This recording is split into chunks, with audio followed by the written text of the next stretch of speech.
Buenas tardes. En nombre de la directora de la ANES, la doctora Laura Costa, así como del personal de los comités, tanto organizador como científico y técnico, la profesora Isabel Martínez Sanabria, de la Universidad Autónoma de México, y yo tenemos el gusto de moderar esta mesa de trabajo sobre investigación evaluativa, en la que vamos a poder escuchar diferentes proyectos de investigación en el ámbito de la educación para luego poder compartir y, y reflexionar sobre aspectos que nos van a comentar los diferentes ponentes. A efectos de organización, cada expositor dispondrá de 10 minutos para presentar su investigación y dejaremos un margen de 5 minutos entre cada sesión. Al finalizar todas las sesiones dispondremos de unos 30-40 minutos aproximadamente para compartir ideas e inquietudes científicas sobre los temas que se han abordado. Se pueden ir haciendo preguntas en el chat según se van haciendo las diferentes exposiciones y finalizaremos con la entrega de los reconocimientos de participación. La primera exposición versa sobre qué tanto los alumnos de estomatología de la UAP conocen los protocolos de atención del COVID-19. El expositor, en este caso, es Alexis Horacio Hernández López, de la institución educativa Benemérita Universidad Autónoma de Puebla. Alexis Horacio Hernández López es estudiante de la Facultad de Estomatología de la Benemérita Universidad Autónoma de Puebla, al igual que el resto de la población. Se encuentra confinado por la pandemia, lo que le ha llevado a incursionar en el área de investigación, uno de los ejes transversales que permea la currícula del programa educativo, siendo esta un área de oportunidad y a la vez una aportación para la formación de futuros profesionales. Esta comunicación escrita es presentada en coautoría con la doctora Edith López Ramírez, la maestra Rebeca Lucero Rodríguez, la maestra Sonia Lilia Aguilar Domínguez y la alumna Guadalupe Zuleima Durán Cruz, docentes y alumnos de la Facultad de Estomatología de esta universidad. Alexis, dispones de 10 minutos para hacernos la exposición. Muy buenas tardes. Gracias, buenas tardes. Permítame un momento.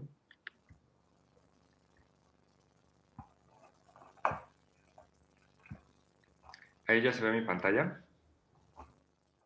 Así es. Bien. Bueno, muy buenas tardes Latinoamérica, buenas noches Europa. Como ya lo mencionaron anteriormente, mi nombre es Alexis Horacio Hernández López. Soy estudiante de la Facultad de Estomatología de la Benemérita Universidad Autónoma de Puebla. El día de hoy presentaré el siguiente trabajo de investigación, el cual lleva por título ¿Qué tanto los alumnos de la Facultad de Estomatología UAP conocen los protocolos de atención de COVID-19? Dicho trabajo fue elaborado en coautoría de la doctora Edith López Ramírez, maestra Rebeca Lucero Rodríguez, maestra Sonia Lilia Aguilar Domínguez y la alumna Guadalupe Zuleima Durán Cruz.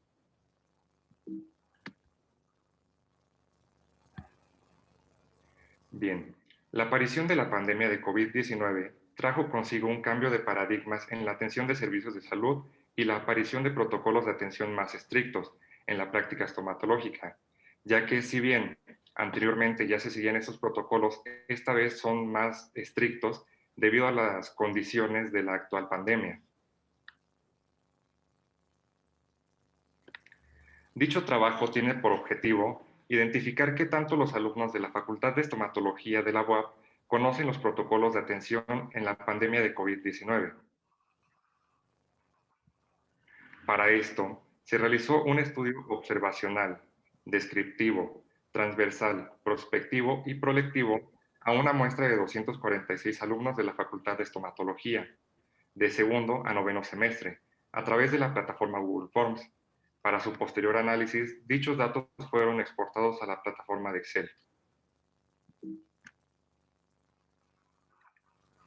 Bien, los resultados mostraron que de los participantes, el 76% son mujeres y el 24% hombres, lo que corresponde a otros estudios que se han realizado anteriormente, como el de Flores Mori en 2012, en el que en el área de la estomatología la población es preponderantemente femenina.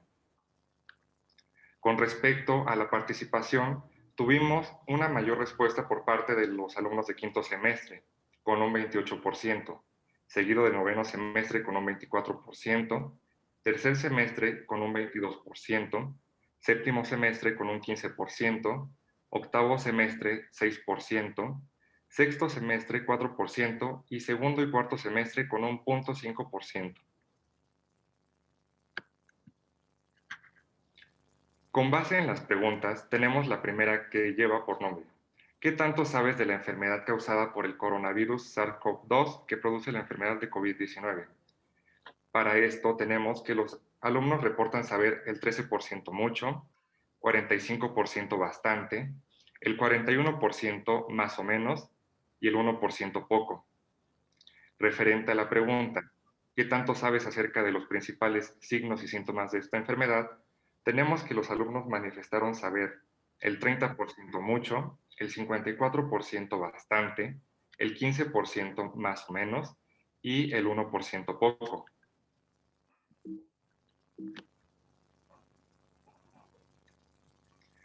Respecto a la pregunta, ¿qué tanto sabes de las medidas de bioseguridad que debe utilizar el personal odontoestomatológico? Tenemos que el 43% manifestó saber mucho, el 35% bastante, el 21% más o menos y el 1% poco. Con base en la pregunta, ¿qué tanto conoce las principales situaciones que ponen en riesgo al personal odontoestomatológico? Tenemos que el 35% dice saber mucho, 40% bastante, el 22% más o menos y el 3% poco. Bien, finalmente, respecto a la pregunta, ¿qué tanto sabes del cómo actuar en caso de tener un contacto con un paciente positivo? Tenemos que el 18% manifiesta saber mucho, el 22% bastante, el 38% más o menos, el 17% poco y el 5% nada. Cabe mencionar que del total de los encuestados, el 51% aún no ha tenido contacto con la práctica clínica. Por eso es que tenemos esta diferencia notoria en los porcentajes. Finalmente, la actual pandemia de COVID-19 ha impactado a todos, a toda la humanidad, especialmente el área de estomatología, ya que debido a sus principales características se ha considerado de alto riesgo, por lo que los protocolos de atención se han tornado más estrictos para así evitar el contagio de usuarios tanto internos como externos. Con base en los resultados obtenidos, muestran que los estudiantes reportan que saben de bastante a mucho acerca de las principales medidas de bioseguridad, así como los principales signos y síntomas de esta enfermedad. Resultados similares a otros estudios. Sin embargo, un gran número de ellos desconocen el protocolo a seguir ante el contacto con un paciente positivo, siendo esta la respuesta mayormente observada en los estudiantes de los primeros semestres.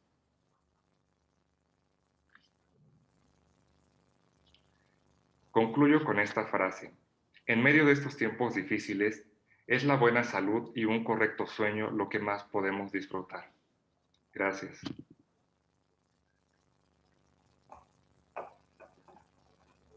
Muchas gracias, Alexis, por la exposición de la investigación.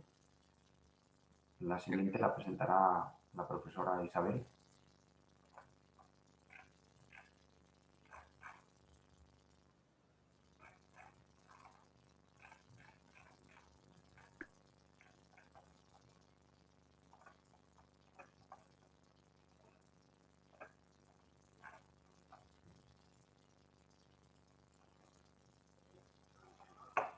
Bueno, igual tenemos ahí una pequeña dificultad. Bueno, la segunda mesa nos va a hacer la presentación, la exposición Lucía Elena Rodríguez McKeown, y el título de la ponencia es Reflexiones para la construcción de propuestas de intervención para formar en la convivencia en la escuela la experiencia de un programa de posgrado para docentes.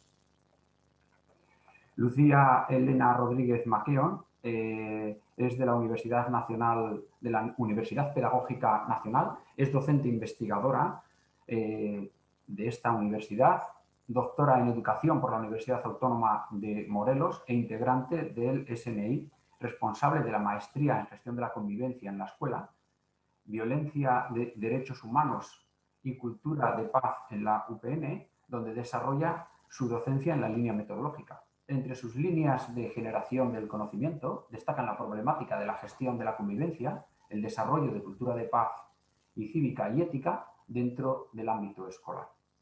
Esta investigación que nos van a presentar tiene como coautores al maestro Adalberto Rangel Ruiz de la Peña y la doctora Nelly del Pilar Cervera Cobos, ambos también de la Universidad Pedagógica Nacional.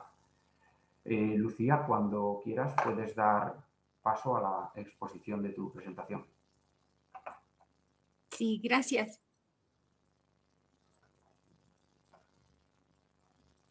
Gracias.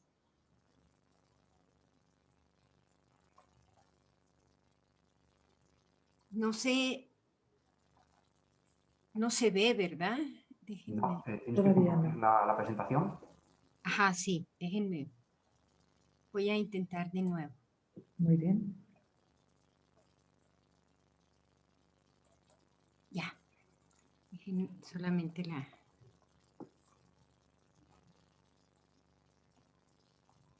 Perfecto. Bien, pues, muchísimas gracias. Pues es un gusto poder compartir con ustedes. Este documento al final cobra el sentido de reflexión de una experiencia, pero bueno, vamos a compartir algunos de los resultados de una investigación realizada en torno a lo que les voy a comentar en este momento.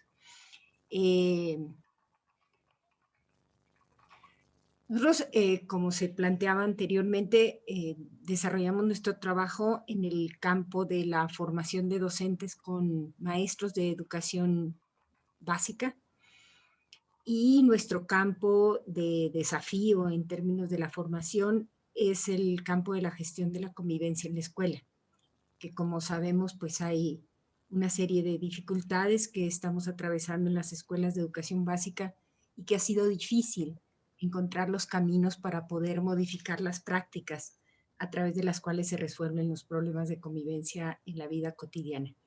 En ese sentido hay dos preguntas que son centrales en la orientación de lo que vamos a compartir. Por un lado, el cómo dinamizar el diseño y desarrollo de estrategias transformativas para intervenir de otro modo sobre las problemáticas de la convivencia, esto desde un enfoque de derechos humanos y cultura de paz. Y por otro lado, desde el ámbito de los procesos de la formación, cómo organizar experiencias formativas dirigidas a desarrollar capacidades en docentes dentro del nivel de educación básica para intervenir en problemáticas de la convivencia. La importancia de este trabajo tiene que ver con la necesidad de ampliar el conocimiento sobre los procesos de formación docente para incidir en la construcción de alternativas desde el enfoque de derechos humanos y la cultura de paz, reconociendo que esto ha supuesto una gran complejidad. A partir de diversos estudios es posible, ¿no?, identificar cómo, si bien un nuevo planteamiento en torno a la forma como debemos de afrontar este tipo de problemáticas e incidir en la formación de nuestros estudiantes se ha venido modificando en términos de los planteamientos curriculares, las políticas públicas en el ámbito de la educación, etcétera, ha sido muy difícil que se transformen las prácticas que dan sentido y las culturas a través de las cuales esto sucede. En ese sentido, pues hay un desafío enorme en términos de pensar otro tipo de estrategias de formación, porque algo también está pasando desde los programas de formación docente que se impulsan en el ámbito mexicano dentro de nuestras universidades y centros de formación, que poco están generando un impacto en este sentido. El dispositivo que es el referente, ya lo decíamos, es la maestría en gestión de la convivencia en la escuela, violencia, derechos humanos y cultura de paz, que dio inicio en el 2015. Es un proyecto que trabajamos con la Comisión de Derechos Humanos de la Ciudad de México. Hasta ahora han egresado 26 estudiantes y actualmente cursan 13 más que están a punto de concluir su trabajo. Y hay dos elementos que son fundamentales en la mirada que tenemos. Uno, que la violencia que se manifiesta en el ámbito educativo es una problemática que se gesta en la convivencia. Desde ahí buscamos dar mayor sentido al enfoque de la convivencia y la gestión de la convivencia. Y precisamente porque conceptualizamos la convivencia en un sentido amplio, no solo como una problemática de relaciones interpersonales, sino que tiene que ver con procesos de gestión política y cultural que se dan al interior de los espacios educativos. Entonces, bueno, a partir de aquí, un elemento central en la estrategia de la maestría, del programa de estudios de la maestría, tiene que ver con la construcción de un dispositivo de innovación. Y ese dispositivo de innovación es el trabajo de tesis que al finalizar los estudiantes presentan para obtener su grado de maestros.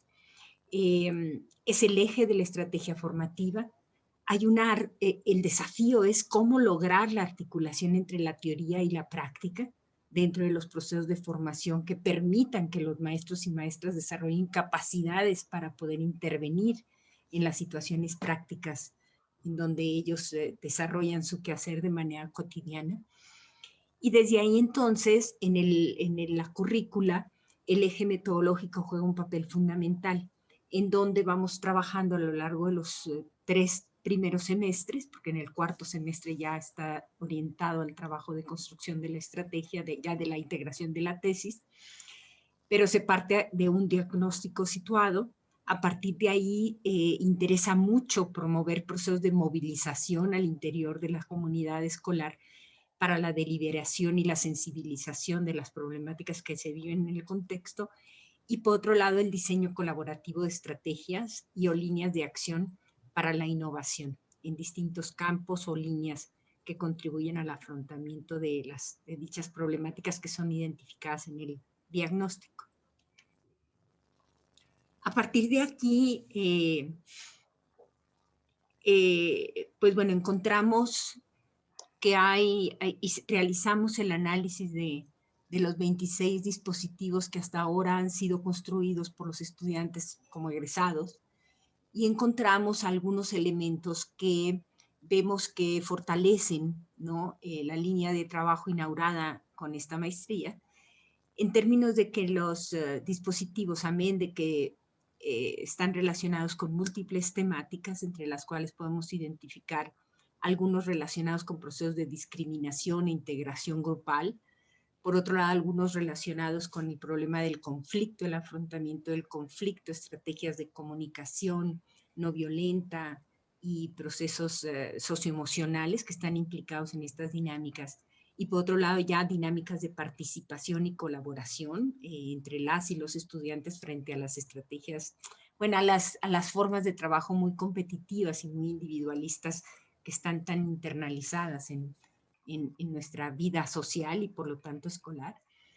Pero encontramos algunos elementos que nos dan pie para pensar en el fortalecimiento de algunas líneas en la configuración de dispositivos de innovación en el sentido planteado dentro de la maestría. Y aquí, bueno, es lo que me interesa compartir con ustedes en torno a estos rasgos. Por un lado, el rasgo relativo a la perspectiva crítica, que tiene que ver con la importancia de enfocarse en la reconstrucción de sentidos que se encuentran, que se expresan en la visión de las preocupaciones iniciales de los docentes. Hay una visión muy limitada, fragmentada de las problemáticas y que es necesario reconstruir para poder intervenir de otro modo. Desde ahí poder incorporar nuevos paradigmas para la delimitación y construcción temática. En general, la forma como se explican los problemas dentro del ámbito de la escuela tienden a ser sostenidos en paradigmas muy conservadores, desde donde no se mira la problemática en toda su complejidad. En ese sentido, es necesario favorecer el desarrollo de una mirada compleja. Ese es uno de los desafíos en donde este tipo de dispositivos tienen que incidir muy fuertemente. Por otro lado, es necesario, hablábamos del diagnóstico, una problemática que se genera en el diseño y desarrollo de este tipo de propuestas en el ámbito educativo en México, por lo menos, y sabemos que en otros países sucede la misma dinámica, es que se generan propuestas que muchas veces poco tienen que ver con el contexto de las prácticas que se desarrollan en los espacios locales situados. Y en ese sentido hay que dar la vuelta a esa dinámica de construcción. Entonces el diagnóstico adquiere un sentido fundamental. ¿Para qué? Para poder favorecer esa conexión con las realidades situadas, para poder comprender y para desde ahí construir propuestas pertinentes y significativas. Poder fortalecer un carácter innovador transformativo. Nos damos cuenta de que a veces muchos de los programas están enfocados en un sentido de comprensión de las problemáticas, pero poco en términos del ámbito de lo transformativo, es decir, instalarnos en un plano de aquello que podemos transformar y modificar y desde ahí situarnos en lo posible del hacer, ¿no? Es otro enfoque desde donde tendríamos que estar mirando las problemáticas. Por otro lado, esto pues tiene que ver, y este es el esfuerzo a través de la investigación-acción que estamos recuperando muy fuertemente, que es la necesidad de construir conocimientos a partir de racionalidades que estén muy articuladas con las prácticas y que busquen comprender e interpretar las situaciones en lo particular. A partir de ahí también identificamos otro elemento que es central y que también es un desafío muy fuerte a lo que son las prácticas instauradas y legitimadas, que tiene que ver con la participación y la agencia. En general, las propuestas de este tipo de carácter se producen de arriba hacia abajo y por sujetos que entonces nos dicen qué es lo que hay que hacer y cómo hay que responder a las problemáticas. Desde ahí es necesario priorizar el desarrollo de estrategias participativas, construir con aliados, fortalecer un tipo de agencia práctica, diría Teresa Llorén, en relación con el desarrollo de este sentido transformador que hablábamos anteriormente, pero que permita entonces construir comunidades que se cohesionen alrededor de ciertos valores y expectativas y opciones nuevas, ¿no? Lo que vemos es que el tipo de agencia que se está construyendo y se está impulsando, si es que sucede, porque hay una actitud de mucha indiferencia dentro del ámbito educativo, es una agencia muy individualista y es necesario poder instaurar un espacio de trabajo compartido. Y de ahí el protagonismo con las y los estudiantes y desde el enfoque de derechos humanos es central, y ya ven que este es un desafío también grande en términos de la construcción de propuestas de otro tipo. Y por último, la necesidad de modificar la forma como pensamos y como los alcances de las estrategias mismas de formación. Pasar del campo de lo curricular, ya ven que en muchas ocasiones se dice, el problema es que tenemos que cambiar los planes y programas de estudio, estos planes y programas se han modificado, pero la cuestión es cómo pasar al ámbito de lo que se vive en el plano de las relaciones, incorporar, construir una dimensión de la formación que no solo quede en el plano cognitivo, sino que abarque este plano socioafectivo que está en el centro de las relaciones en las sociedades y en los grupos y en las comunidades. Y en ese sentido promover la creación de una cultura que integre el desarrollo de la práctica de los derechos humanos. No sé, tenemos que dejar de lado este sentido discursivo en nuestras prácticas de formación en estos ámbitos para poder pasar al desafío de construir prácticas que realmente estén sostenidas en el desarrollo de este tipo de enfoques en la vida cotidiana, ¿no? Entonces, bueno, pues estas serían las ideas que nos interesa compartir a partir del análisis que hemos realizado de los dispositivos de innovación analizados. Muchas gracias. Muchas gracias, profesora Lucía. Y le damos el paso a la siguiente exposición. Y bueno, buenos días. Le damos bienvenida a Mario Alberto Benavides en su ponencia. Nos presenta la maestra Camalesa Bajar Moreno.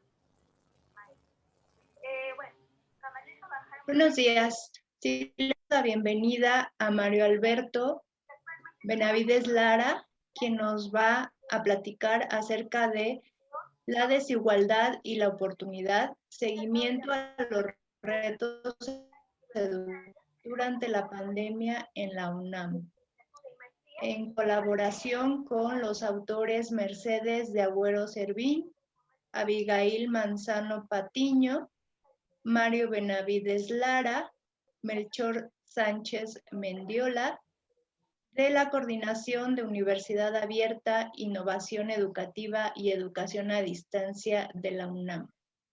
Mario Alberto Benavides Lara es maestro en pedagogía y actualmente trabaja como coordinador de investigación en educación en la Coordinación de Universidad Abierta, Innovación Educativa y Educación a Distancia de la UNAM.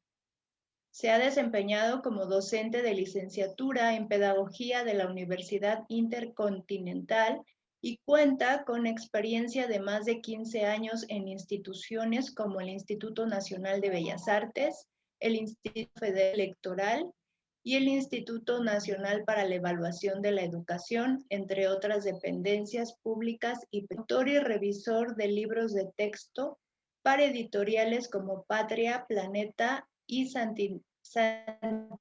Principales líneas de investigación y artículos se centran en análisis de políticas educativas, currículo y estudios sociales de la educación. Presenta esta comunicación escrita en coautoría con Mercedes de Agüero, Abigail Manzano y Melchor Sánchez Mendiola, de la Coordinación de Universidad Abierta, Innovación Educativa y Educación a Distancia de la UNAM. Ok, muchas gracias. ¿Sí me escuchan? Sí, sí, se te escucha, Sí, Mario. Mario. Medio cortado. Bueno, gracias a todas y todos. Les presento esta pequeña intervención en torno a, bueno, los retos que ha implicado para las instituciones de educación superior y a los actores escolares educativos la irrupción de la pandemia por COVID-19. Un poco de contexto, evidentemente los efectos del COVID en la educación son más que presentes, todos los conocemos. Simplemente para poner un poco las cifras, en el caso de México, desde marzo a la fecha, en cuanto a los programas de educación presencial, pues hemos visto que 4.5 millones de estudiantes han dejado de asistir presencialmente a las aulas. Esto, bueno, más allá de las implicaciones que ha tenido en la transformación del proceso pedagógico de enseñanza y aprendizaje, también ha tenido como implicación o puede tener como implicaciones más amplias a otras esferas de la vida social. Retomar, por ejemplo, este tema de la posible deserción o abandono de muchos de estos estudiantes, pues tendría consecuencias no solo en el corto y mediano plazo, sino también a largo plazo, y no solamente para los estudiantes, sino para el país. Se destaca el dato en ese sentido de distintos organismos como el Banco Mundial o la UNESCO, que cada año adicional de estudios implica un 10% de ingreso. Las consecuencias en ese sentido están en que las pérdidas económicas que puede esto traer, pues tendrán un impacto en el futuro, ya decíamos, de los estudiantes, pero también de las expectativas para una mejor vida para ellas y ellos, así como para el futuro y el crecimiento de los países, ¿no? Y especialmente para México. Frente a esto, pues, ¿qué ha ocurrido? Que las instituciones han tratado de responder de la mejor manera para que los procesos de educación no se paren, para que continúen. Sin embargo, estas respuestas que las instituciones de educación superior han dado y que se enmarcan en lo que se podría catalogar como una educación remota de emergencia, han sido de naturaleza pues muy desiguales. ¿Por qué? Pues por las capacidades previas, las capacidades instaladas que muchas de las instituciones tenían de manera previa a la irrupción de la pandemia y que han condicionado en gran parte el tipo de estrategias de enseñanza que cada una de estas instituciones ha podido desplegar y que han dependido en gran parte de la disponibilidad de recursos humanos, tecnológicos e institucionales. Frente a esto, bueno, sabemos que gran parte de las estrategias de educación remota de emergencia se han basado en un uso intensivo de las tecnologías digitales, lo que ha traído en este contexto de desigualdad, pues sus pros y sus contras. Entre los pros tenemos pues las posibilidades que la tecnología, que las tecnologías digitales nos han dado para mantener, a pesar de la distancia, los procesos de formación. Situación que hace algunos años hubiese sido imposible de realizar. Bueno, para muestra el botón en este momento que nos encontramos, pues un congreso, realizarlo con estas situaciones de la distancia física, hace al menos unos 5 u 8 años, hubiera sido más que complicado realizarlo. Sin embargo, la tecnología nos ha proveído de estas posibilidades para conservar parte de los vínculos y tratar de reinventar muchos de estos. Sin embargo, como parte del lado negativo, han estado principalmente la ampliación de las desigualdades. Y no es que la tecnología per se crea estas desigualdades, sino que en todo caso estas desigualdades ya existían y la pandemia pues las ha venido a exacerbar o a desvelar. Bajo este contexto, dentro de la coordinación en la que yo participo, hubo esta necesidad de identificar cómo los profesores, sobre todo, estaban haciendo para solventar estas situaciones que se habían detonado a partir de la pandemia. Es decir, recordemos que la UNAM en ese sentido nunca cerró, continuaron los procesos de formación, pero ahora en una nueva modalidad, no en una modalidad en el sentido de una educación en línea y a distancia, pero sí en una modalidad de educación remota de emergencia. Lo que se hizo fue, en marzo del año pasado, se instrumentó un primer ejercicio de sondeo, cuyos resultados se obtuvieron a las pocas semanas, al cual se siguió un segundo instrumento, ya un poco más robusto, que se aplicó a una muestra estratégica y por conveniencia de docentes, y fue un instrumento que se liberó a través de la plataforma SurveyMonkey y estuvo abierto entre el 18 de junio y el 2 de julio del año pasado. En total se obtuvieron 513 respuestas efectivas, de las cuales el 63.8% fueron mujeres y 36.2% hombres. Lo que hoy les presentamos es lo que corresponde, aparte del análisis factorial de consistencia interna y por conglomerados, que se hizo con algunas de los reactivos y de las variables que se recogieron en este segundo levantamiento. A partir, bueno, ya les decía, se obtuvo el alfa de Cronbach de las variables y se retomaron aquellas que presentaban valores más significativos. A su vez, estas variables se agruparon o se hizo un análisis por conglomerados a partir de 3 métodos. Para el caso de esta comunicación se presentan los datos que corresponden al método bietápico y presentamos los factores, en total se obtuvieron 9 factores, de los cuales estamos presentando 3 de ellos, que son los que arrojaron información más significativa. Estos fueron el factor asociado a recursos tecnológicos empleados por los docentes, la experiencia previa en educación en línea y a distancia, y el factor relacionado con el uso de plataformas para interactuar con los estudiantes. Aquí, bueno, presentamos de manera muy general todo este análisis que se llevó a cabo. Cada uno de estos 9 factores, que agruparon a su vez a 25 variables, se cruzaron con algunos elementos del perfil de los respondientes, como el sexo, la edad, el nivel máximo de estudios, el nombramiento, y lo que presentamos son los grupos que se obtuvieron a partir de las combinaciones más significativas. Para este caso, solamente nos vamos a centrar en estos tres factores, porque fueron los que presentaron diferencias más significativas respecto de otros factores asociados a edad, experiencia previa en educación en línea y a distancia, y escolaridad de los profesores, y sistema, sistema educativo en el que imparten sus clases. Hay que recordar que, bueno, la UNAM tiene el sistema escolarizado, el sistema de universidad abierta y el sistema de educación en línea.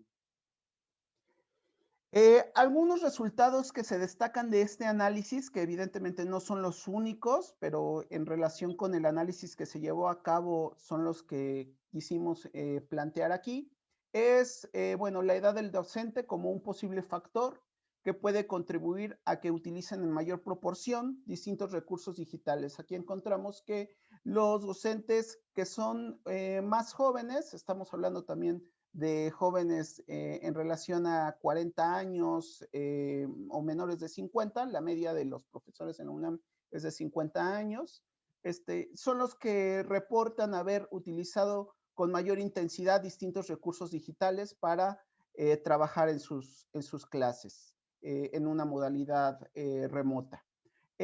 Algo que también identificamos es la experiencia previa en modalidad en línea y a distancia como un factor que puede contribuir a que los docentes se adapten de mejor forma a un esquema de enseñanza remota. Esto evidentemente se observa de manera especial en el caso de los docentes que corresponden al sistema de educación a distancia. Y finalmente, otro de los resultados es la escolaridad del docente como un elemento que incide, igual que la edad, en un uso más intensificado de los recursos digitales y plataformas electrónicas para el trabajo en una modalidad de educación remota. Lo que se halló fue que a mayor escolaridad que habían registrado los profesores, es decir, doctorado, maestría, reportaban también utilizar en mayor proporción recursos digitales. Ya para ir cerrando, algunas discusiones y reflexiones a partir de los resultados y del contexto que ya les vine expusiendo, es, retomamos lo que señala el Instituto para la Educación Superior para América Latina y el Caribe de la UNESCO, así como el Banco Interamericano de Desarrollo, acerca de la importancia de que las CIEs de las instituciones de educación superior se preparen para desarrollar políticas que en este contexto de pandemia traten de asegurar la atención equitativa, generalizada y pertinente de los estudiantes. Esto tiene como implicación para las universidades, pues, trabajar de manera directa con las y los docentes. En ese sentido, no solamente es trabajar con los docentes, sino que las IES cada vez es más evidente la importancia de poner el acento en el recambio en la infraestructura y capacidades tecnológicas, pero también las curriculares.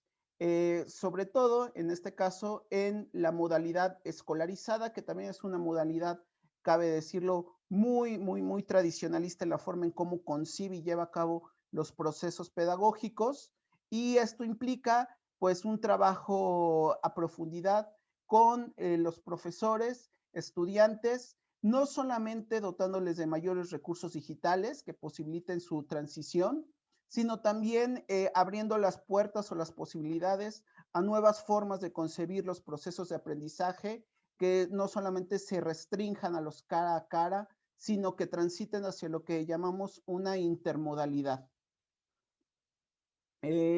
Algo que destacamos y que se confirma con los datos obtenidos es que es importante que las instituciones de educación superior capitalicemos la experiencia previa de los docentes respecto a la educación a distancia, y en ese sentido estudios como los de O'Keefe, Trost y Wallin destacan que los docentes que han transitado de mejor forma a la educación en línea y a distancia o remota han sido aquellos que tienen experiencia previa.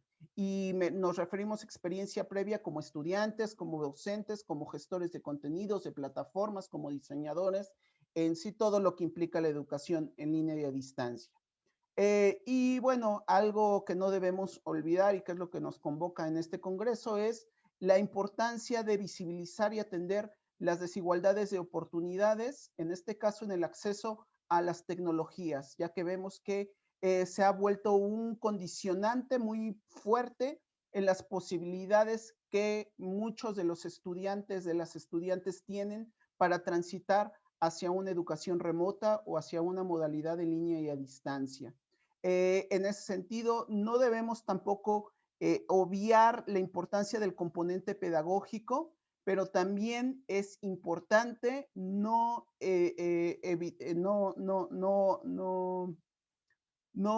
evitar o no dejar de ver la importancia de la infraestructura para garantizar el acceso a las tecnologías digitales y que en el caso de México, cabe recordar, es un derecho que se reconoce desde la Constitución. Pero bueno, ahí este reconocimiento de este derecho a las tecnologías dista de ser un derecho justiciable, es decir, que se pueda ejercer. Como conclusión general, bueno, ante el actual contexto en que se encuentra la educación superior, resulta primordial continuar con la generación de información, como lo que les acabamos de presentar, que permita identificar, avisorar los desafíos a los que los docentes, pero también los estudiantes se han enfrentado para, en este caso, transformar su enseñanza. También habría que pensar en las formas de aprendizaje de los estudiantes, a las condiciones de esta nueva realidad. Una realidad que no hay que dejar de ver, está constreñida por las grandes desigualdades sociales de nuestro actual país y que ha impuesto barreras en el aprendizaje de muchos estudiantes, pero que a la vez también consideramos puede ser una posibilidad para transformar la educación e imaginar nuevas formas de llevarla a cabo. Les decía que estos resultados corresponden al segundo informe. Cabe resaltar que estamos en el diseño de un tercer cuestionario, de un tercer estudio, donde vamos a incluir, además de la perspectiva de los profesores, también a las y los estudiantes. Les paso en un momento más las ligas donde pueden consultar el primer informe que se realizó, el segundo informe y un texto un poco más de difusión en relación a estas reflexiones que nos ha convocado pues la situación actual en la que nos encontramos. Muchas gracias.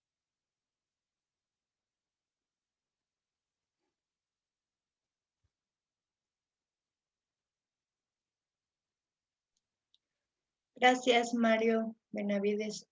Damos paso al doctor Ramiro, que va a hacer la presentación de la siguiente ponencia.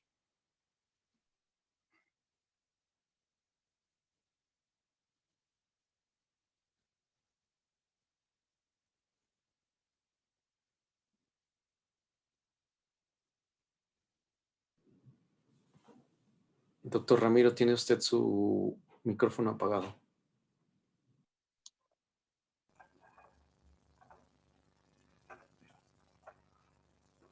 Buenas tardes. Continuamos con la siguiente ponencia, cuyo título es La violencia escolar y la construcción de paz desde un enfoque interdisciplinario y colaborativo. Un estudio de caso en la Ciudad de México. En este caso, la expositora y la autora es Mónica Liz Chávez González, de la Escuela Nacional de Estudios Superiores, Unidad Morelia de la UNAM. La autora es historiadora y antropóloga de la educación. Su principal línea de investigación es el análisis de procesos educativos y las relaciones de poder-exclusión vinculadas al género, a la etnia, a la migración y recientemente el de las violencias sociales presentes en las escuelas. Es autora de los libros de Identidad étnica, Inmigración y Socialización urbana. Igualmente es profesionista, indígenas de la Huasteca de la capital potosina, Ciescas y el Colegio de San Luis, los orígenes de la educación física en México, reflexiones sobre el cuerpo y el género y la nación, y violencia escolar en el altiplano potosino. Reflexiones y estrategias para la resolución de conflictos escolares de la UNAM. Actualmente coordina un proyecto interdisciplinario sobre violencia escolar en Uruapan, Michoacán, a través del cual ha generado una propuesta de atención a la violencia escolar desde la perspectiva de las prácticas restaurativas, la no violencia, el autocuidado y el fortalecimiento comunitario. Fue presidenta de la Sociedad Mexicana de Historia de la Educación desde el 2017 al 2019 e igualmente coordinó el Laboratorio de Investigación Social Aplicada en la ENES Morelia. Es miembro del Sistema Nacional de Investigaciones Nivel 1 desde el 2012 hasta la fecha. Muchas gracias. Mónica, puedes continuar con la presentación de tu exposición.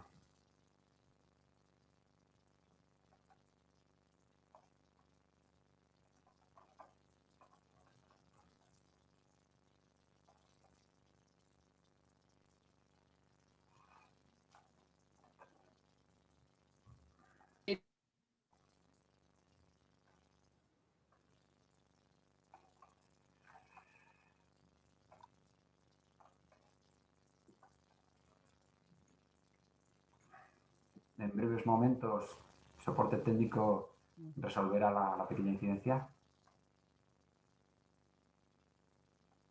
Mónica, ¿estás por ahí? Creo que se salió de internet. Me parece que tiene problemas.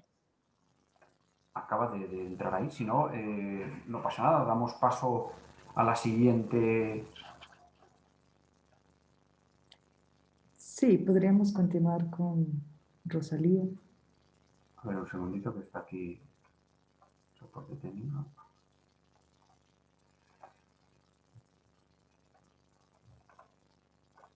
¿Quiere que lo presente, doctor? Sí. Ok. Nos damos la bienvenida a Rosalío Valle Morquecho, que nos hablará acerca de Escuela Normal Urbana, Cuauhtémoc, desarrollo de habilidades socioemocionales en la materia de inglés. Los autores en colaboración, Escuela Normal Urbana Cuauhtémoc, Rosalío Valle Morquecho, maestro en educación media superior, actualmente trabaja como formador de inglés de tiempo completo en la Academia de Inglés de la Escuela Normal Urbana Cuauhtémoc. Su docencia se vincula al grado de normal en los programas de licenciatura primaria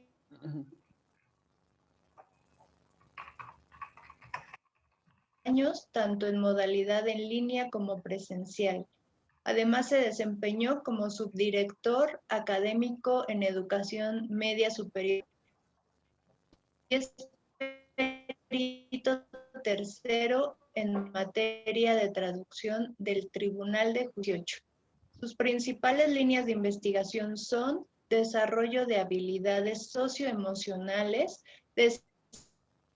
desarrollo de habilidades de producción oral en una segunda lengua, inglés, superior. Presenta esta comunicación escrita de manera individual. Bienvenido. Buenas tardes. Mi nombre es Rosalío Valle Morquecho. Soy docente, formador de inglés en la Escuela Normal Urbana Cuauhtémoc en Nuevo Laredo, Tamaulipas. Y es importante para mí el desarrollo de habilidades socioemocionales. Como docente humanista resulta trascendente, no solo durante este periodo de pandemia en la educación virtual, sino de manera general, siempre desarrollar estas habilidades para obtener mejores resultados en todos los ámbitos. El contexto de la Escuela Normal Urbana Cuauhtémoc, de la normal, tiene casi 70 años siendo una de las mejores opciones a nivel superior en el estado de Tamaulipas, específicamente en la ciudad de Nuevo Laredo, una ciudad fronteriza que por su logística resulta trascendente, no solo para la región, sino para todo el país. Se ofertan dos licenciaturas en educación preescolar y en educación primaria. Es decir, nos enfocamos a la educación básica. Los estudiantes que formaron parte de este proyecto de intervención fueron estudiantes del primer semestre de ambas licenciaturas, tanto en educación primaria como en educación secundaria, aproximadamente 62 estudiantes, un 80% de mujeres, 20% de hombres. La mayor parte de nuestros estudiantes son mujeres, sobre todo en el caso de la licenciatura en preescolar, aunque sí tenemos algunas personas del sexo masculino. Dentro del semestre anterior, durante el semestre anterior, se detectó solamente que 2 estudiantes tienen problemas de internet. Del total de 62, de mis alumnos de estos grupos, solamente 2 tienen problemas serios de internet, y con ellas, fueron 2 señoritas, se buscaron otras estrategias, que era una comunicación de otro tipo para evitar que tuvieran un impacto negativo en su proceso educativo. El objetivo del proyecto de intervención, a partir de la pregunta de investigación, ¿es posible desarrollar habilidades socioemocionales en la materia de inglés? La materia se llama Inglés 1, Inicio de la Comunicación Básica. Decidí que el objetivo será que las y los estudiantes desarrollen la habilidad socioemocional de autopercepción, lo que menciona la guía CASEL. La guía CASEL es un grupo de estudio de la Universidad de Illinois en Chicago, en Estados Unidos, que menciona que la autopercepción es esa capacidad que tenemos los seres humanos de reconocer nuestras emociones mediante la evaluación de nuestras fortalezas y debilidades o limitaciones. Decidí tener 2 objetivos secundarios, que en la primera parte del proyecto de intervención las y los alumnos reconocieran la habilidad, y en la segunda parte la aplicaran. ¿Cuál fue la metodología? Como docente humanista, confío plenamente en esta relación maestro-alumno que se tiene que basar en los contratos pedagógicos y en la confianza mutua. Se trató de un proyecto de intervención de 12 sesiones, una sesión por semana, mediante un método que se denomina CLIL, en el que se integran contenido e idioma para aprender no solo lo que quiero de las habilidades socioemocionales, sino introducirlo de cierta forma en la materia de inglés. Las primeras sesiones, de la 1 a la 5, fueron para que las y los alumnos reconocieran la habilidad socioemocional de autopercepción. La sesión 6 y 12 fue para evaluar. En el caso de la sesión 6 era para saber si íbamos por un buen camino o si teníamos que hacer una modificación, y en el caso de la 12 es para hacer una evaluación total de lo que estuvimos realizando durante el semestre. En las sesiones de las 7 a la 11 se evalúa si de verdad están aplicando la habilidad socioemocional de autopercepción. ¿Cómo funciona esto? Pues se trata de una pausa emocional a la mitad de la clase. Esa pausa emocional dura de 15 a 20, 25 minutos. En algunos casos duró hasta 30 minutos por la buena dinámica que se creaba. Es decir, empezamos la clase con contenido del programa de estudios, hacemos una pausa. Yo a ellos les decía nada más pausa. Después empezamos mejorando nuestro discurso y le empezamos a llamar la pausa emocional, en la que realizábamos diferentes actividades. Actividades desde detectar nuestras habilidades y fortalezas, desde nuestra perspectiva, compartíamos en plenaria y luego veíamos por qué es importante reconocer eso, reconocer que tengo habilidades, fortalezas y reconocer que tengo también debilidades. Durante esta pausa emocional, algunos de los conceptos se manejan en inglés, toda vez que resulta imperativo que no se pierda el enfoque de la materia de inglés 1. Los resultados en general, tanto por mi evaluación, mi autorreflexión, como por el proceso de metacognición de mis alumnos, fue de nivel excelente.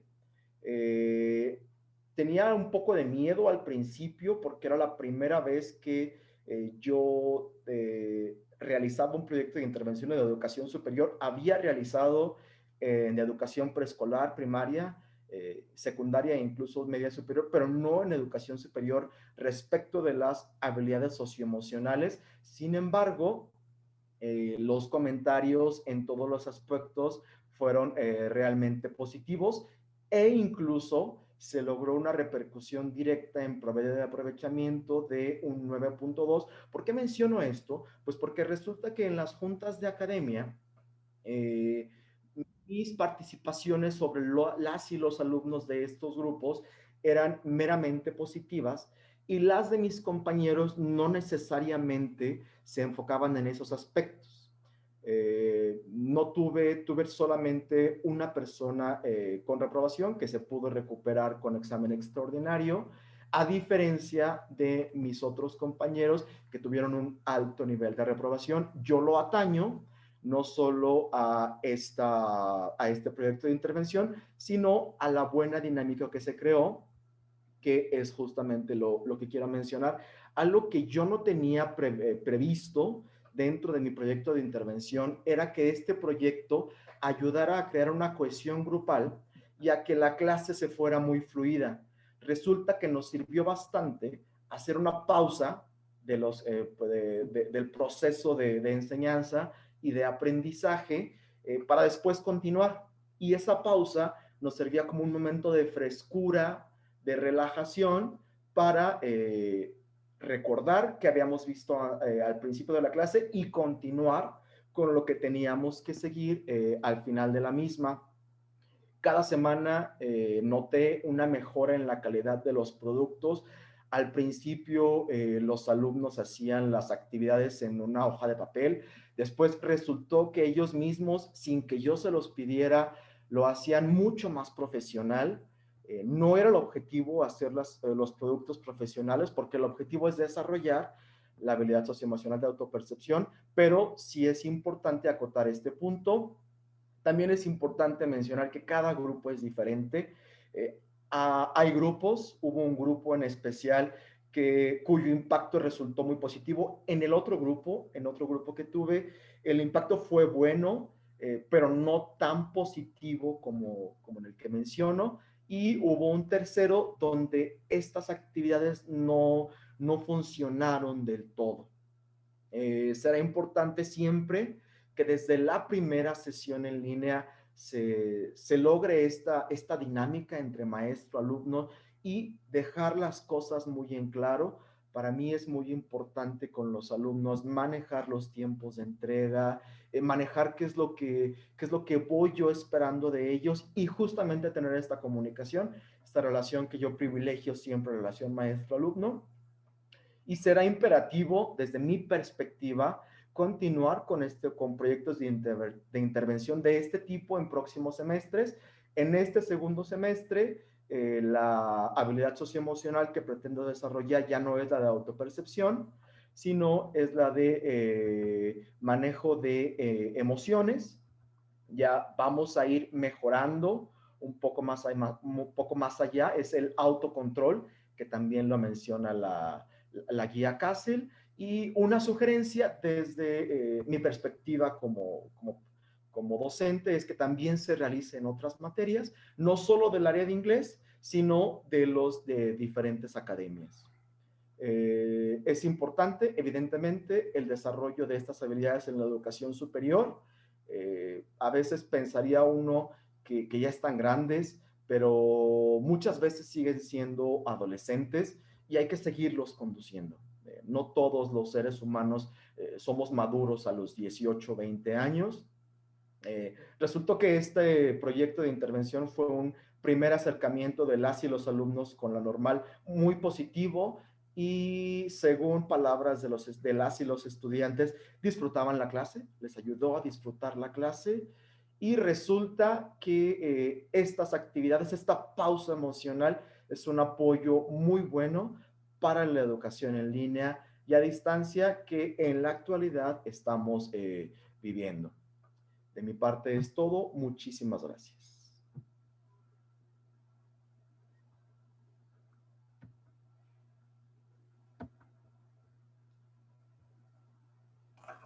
Muchas gracias por la exposición, Rosalío. Gracias, maestro Rosalío Valle. Para continuar, doctor. Creo que tenemos en línea a la profesora Mónica Lisbeth. ¿Estás, Mónica? Sí.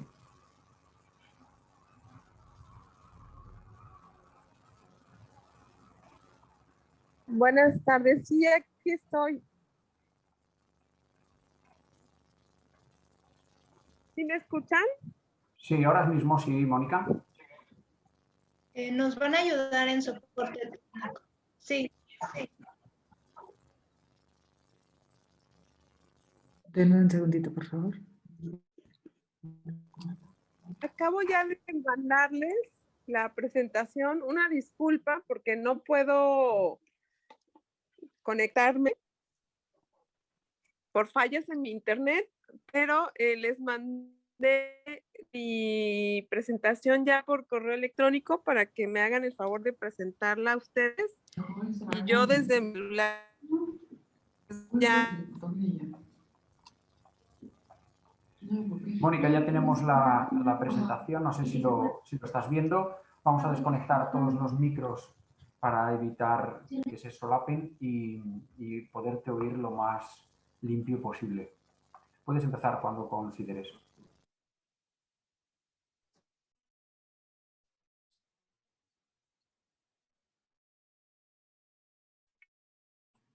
Mónica, ¿te escuchamos?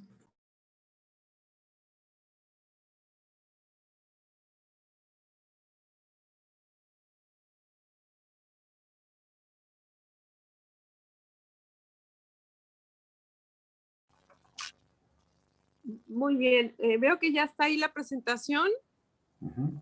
Voy a comenzar, ¿si me escuchan? Te escuchamos muy bien, Mónica. Gracias. Bueno, pues les comento que esto que les voy a presentar forma parte de un proyecto que desarrollamos desde el 2018 en la ciudad de Uruapan, Michoacán, desde la Escuela Nacional de Estudios Superiores. Y es un proyecto interdisciplinario y conjunto. Quiero comenzar señalando que yo en este caso estoy representando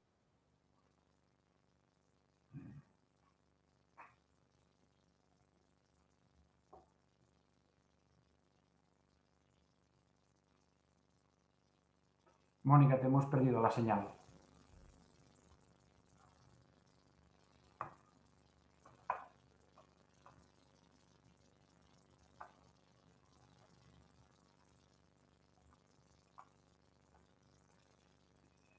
Sí, por favor. Ya no la escuchamos. A ver quién. Ya te escuchamos.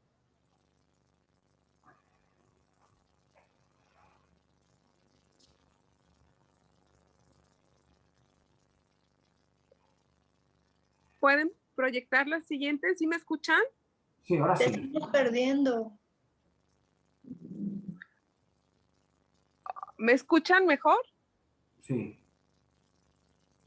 Okay. Estamos en la presentación de objetivos. Muy bien.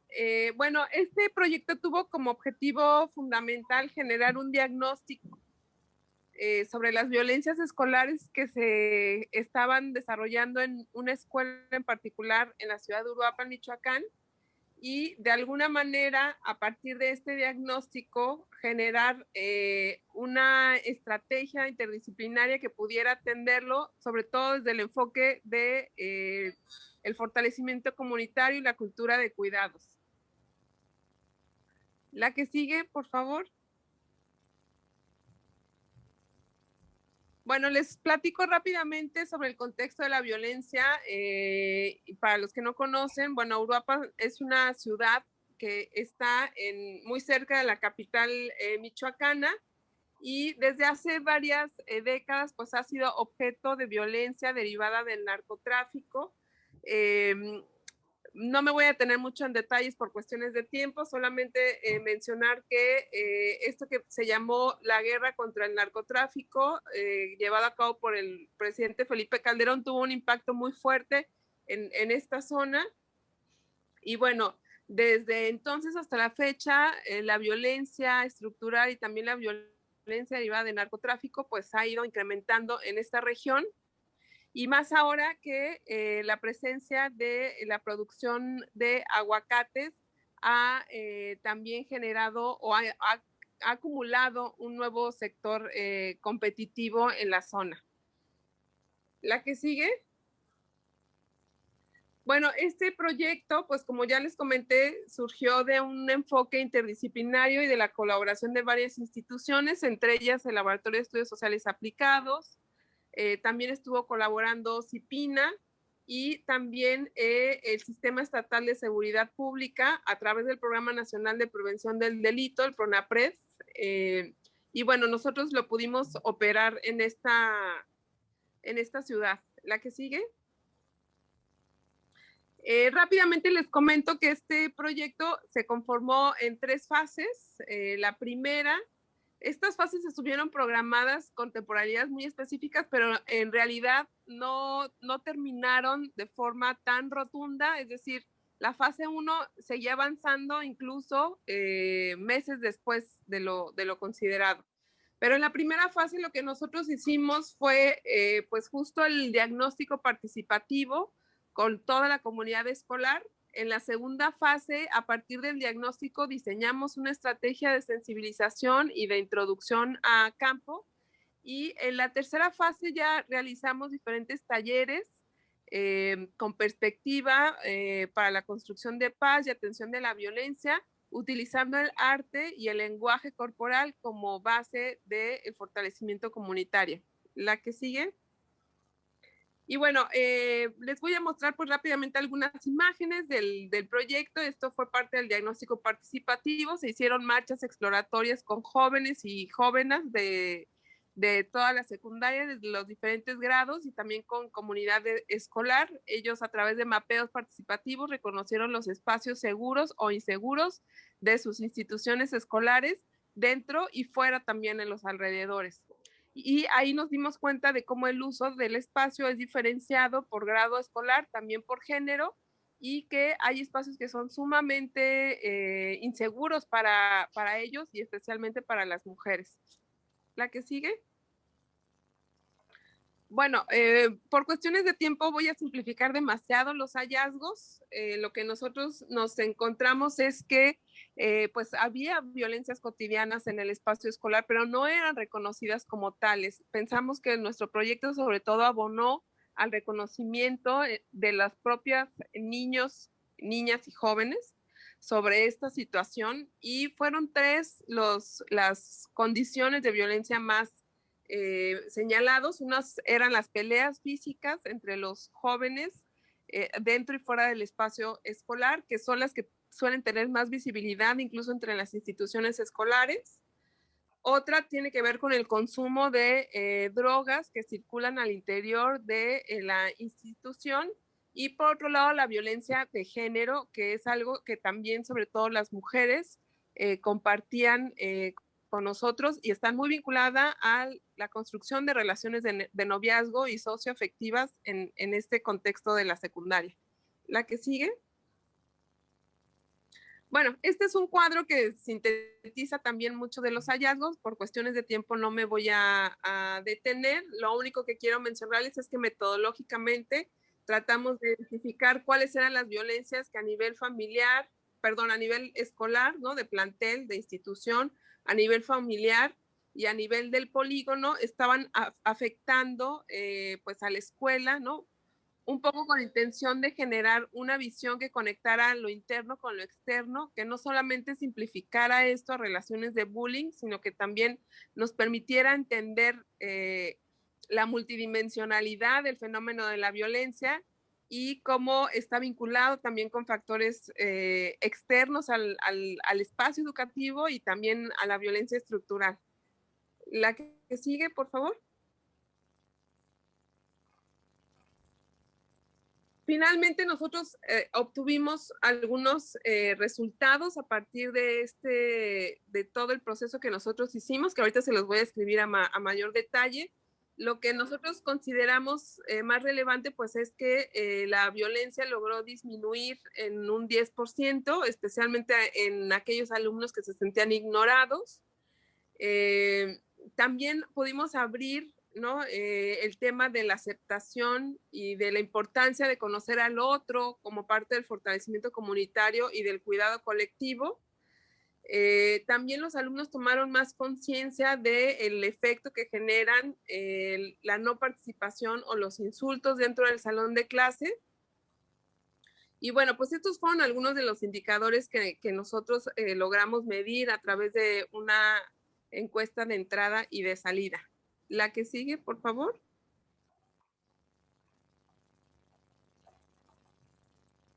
La que sigue, no me voy a detener mucho, estos son algunos de los elementos. Lo que quisiera contarles rápidamente tiene que ver con las actividades que nosotros desarrollamos, que una vez que obtuvimos el diagnóstico nos dimos cuenta que una de las principales problemáticas tenía que ver con la disciplina y el manejo de la disciplina, que seguía siendo sumamente punitiva y exhibitoria dentro de la escuela. Entonces manejamos un taller de prácticas restaurativas con la intención de que los profesores empezaran a concebir de una manera diferente pues la disciplina dentro del ámbito escolar. La que sigue. Todas estas actividades las realizamos en colaboración con diferentes asociaciones civiles, diferentes colectivos artísticos y también académicos de diferentes áreas del conocimiento. Junto con el taller de prácticas restaurativas que estuvo sobre todo enfocado a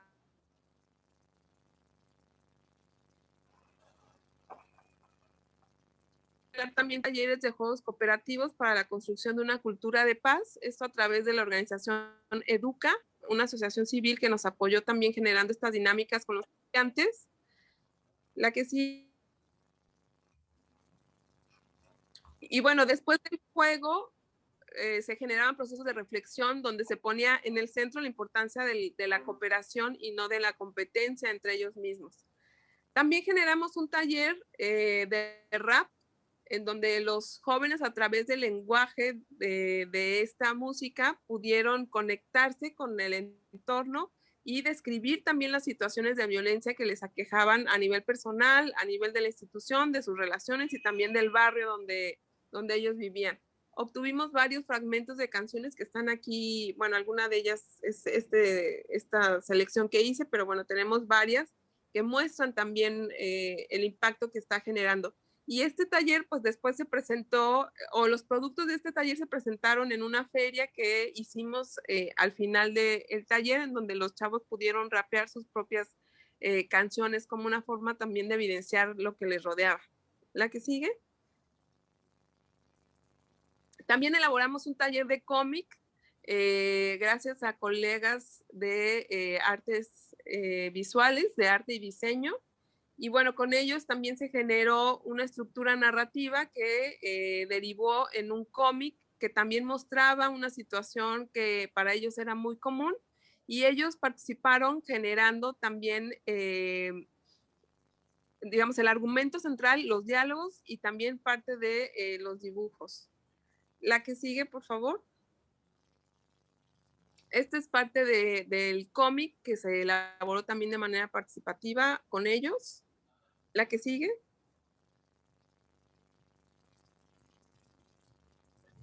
Y bueno, también hubieron obras de teatro con colaboración de artistas locales a través de la presentación de obras que también presentaban la violencia en diferentes ámbitos sociales, y después de observar la obra de teatro nosotros generamos procesos de reflexión junto con grupos pequeños para identificar las violencias y pensar también en formas de afrontarla y de, pues sí, resolverla de diferente manera. La que sigue. Y bueno, ya para cerrar, pues lo que quiero compartir con ustedes son algunas reflexiones generales, ¿no? Que como docentes estamos aquí pues generando a partir de una investigación de esta naturaleza. Y la pregunta, digamos, que nosotros ponemos sobre la mesa es cómo comenzar a atender estas violencias escolares como docentes desde nuevos lenguajes y también perspectivas, porque si bien es cierto que lo encontramos a nivel de una escuela secundaria, pues es algo que nos aqueja en los diferentes pues niveles educativos, y nosotros consideramos que es súper importante de entrada reconocer el impacto que la violencia nos está generando como individuos y también como colectividad.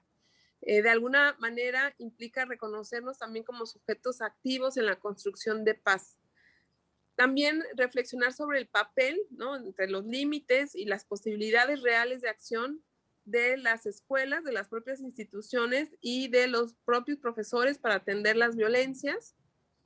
También consideramos que es sumamente importante, y aquí coincido con lo que mencionó la compañera anterior, es importante generar diagnósticos internos y participativos sobre los entornos de violencia y de paz dentro y fuera de la escuela, porque pues no hay recetas mágicas, no hay caminos probados en todos los contextos. Se tiene que partir de situaciones particulares, y eso implica que todo el tiempo estemos poniendo atención a las formas en cómo localmente se manifiesta la violencia. También generar protocolos de atención a las violencias sociales al interior de las instituciones es una herramienta muy potente. Sin embargo, consideramos que no es la única. Los protocolos no resuelven. Los protocolos son un marco normativo y una ruta de acción, pero hay mucho que trabajar en la dimensión social, cultural y afectiva.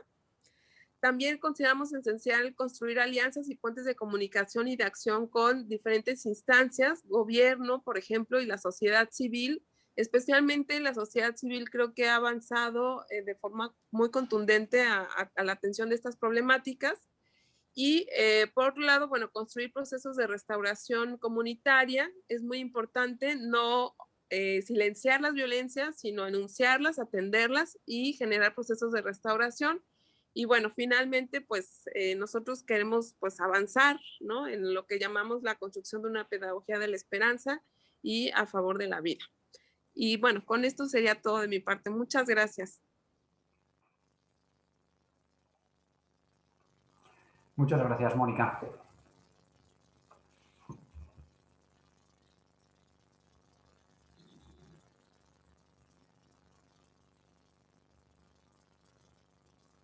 Isabel.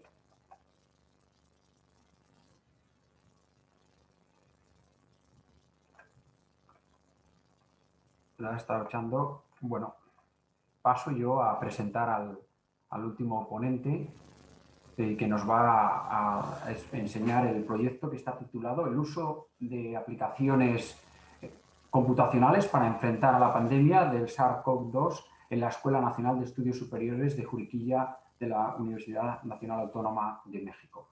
El expositor es Escobedo Hernández Quetzalcóatl, discúlpame. Tiene más autores como Igor Salinas Sánchez, Abdiel Hernández Mendoza, Jesús Manuel Dorado González, y todos son docentes de la ENES Unidad Juriquilla de la UNAM. El doctor Quetzalcóatl Cruz Hernández Escobedo es doctor en Ingeniería con especialidad en energías renovables por la Universidad de Almería. Es profesor de tiempo completo en la Escuela Nacional de Estudios Superiores de la UNAM, Unidad Juriquilla, adscrito a la licenciatura de Ingeniería en Energías Renovables. En su experiencia laboral se ha desempeñado como ingeniero de plataformas petroleras en el Parque Eólico de Fiñana, en España, y como investigador en el Instituto de Electricidad y Energía Limpias, INEL. Ha sido docente desde el año 2006 y su producción científica es de más de 40 artículos publicados en revistas de alto impacto, y ha dirigido más de 25 tesis de licenciatura y de posgrado. Es miembro del Sistema Nacional de Investigadores de Nivel 1 desde el año 2013 y miembro del grupo directivo del Centro de Innovación en Energía Eólica, CEMIE Eólico, así como conferencista internacional. Esta presentación se ha realizado con la coautoría de los autores que hemos comentado antes. A continuación, le paso la palabra al doctor Quetzalcóatl para que nos pueda hacer la exposición. Muchas gracias por la presentación. Buenas tardes a todos. Voy a compartir la presentación.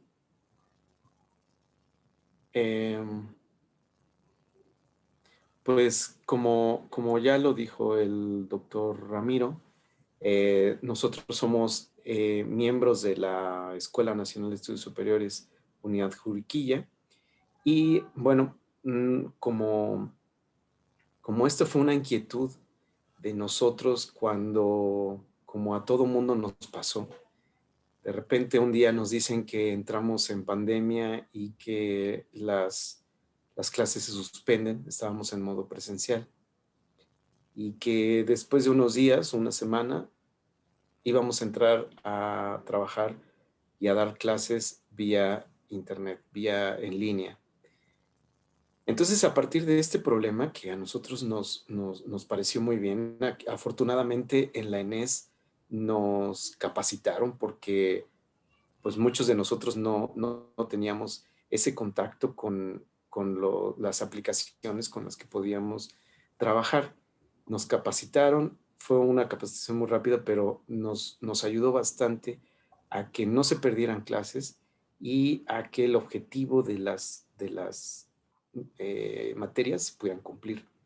Entonces les vengo a presentar este estudio, que es el uso de aplicaciones computacionales para enfrentar a la pandemia del SARS-CoV-2 en la ENES Juriquilla. Los autores, como bien lo dijo el doctor, es el doctor Igor Salinas Sánchez, el doctor Abdiel Hernández Mendoza, el doctor Jesús Manuel Dorador González y un servidor. Entonces, cuando empezamos a ver que ya estábamos todos paralizados, nos dimos a la tarea de saber cómo lo íbamos a enfrentar y si nosotros podríamos obtener alguna luz de cómo podemos enfrentarlo y qué resultados teníamos al final de este semestre, a lo mejor podríamos implementar, porque como dice la presentación, la ENES Juriquilla se crea en el año 2018 con 7 licenciaturas que están ahí: neurociencias, ciencias genómicas, ingeniería en energías renovables, órtesis y prótesis, negocios internacionales, tecnología y ciencias de la tierra. Aproximadamente 300 alumnos. Pues, ¿qué hacemos? Entonces, como les comentaba, nos dieron unos cursos y a partir de eso diseñamos una metodología para poder encontrar esa respuesta. Entonces, nuestro objetivo principal era saber cómo se habían servido estas plataformas y cómo los profesores habían enfrentado este problema. Entonces, bueno, pues primero lo que hicimos en la plataforma de Google, se hicieron unas preguntas que se pudieron, gracias a la tecnología, bueno, pues ya se puede llegar a todos los profesores, y dentro de estas preguntas estaban, pues, qué licenciatura imparte, qué asignatura imparte y, por ejemplo, la C, que se había tomado algún curso sobre tecnologías de la información, o si ya tenían conocimientos de ellas, ¿no? ¿Cuál de todas era la que usaba? ¿Cuántos alumnos tenían por grupo? Y más, ¿no? Ahí está, para no leerles completamente todo el cuestionario. Bueno, pues hay preguntas que nos dieron la idea de cómo iban a salir. También ocupamos una técnica de Machine Learning que se llama Clustering con K-means.